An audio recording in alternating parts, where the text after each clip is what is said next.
কই যাও মা?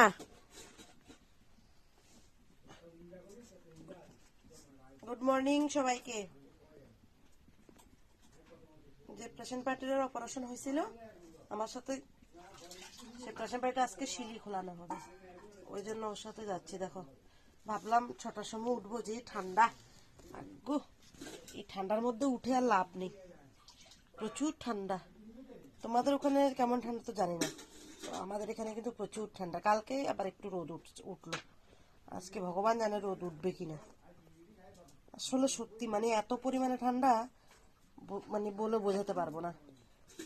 এখন আবার যেতে হবে ডাক্তারের কাছে, শিলিটা কাটতে হবে। মানে ইচ্ছে নেই আমার যাওয়ার জন্য, জানো, এই ঠান্ডার জন্য, অন্য কোনো কারণ নেই। যে ঠান্ডা মাগুমা, প্রচুর ঠান্ডা, প্রচুর ঠান্ডা। এই ঠান্ডার মধ্যে সয় না আর।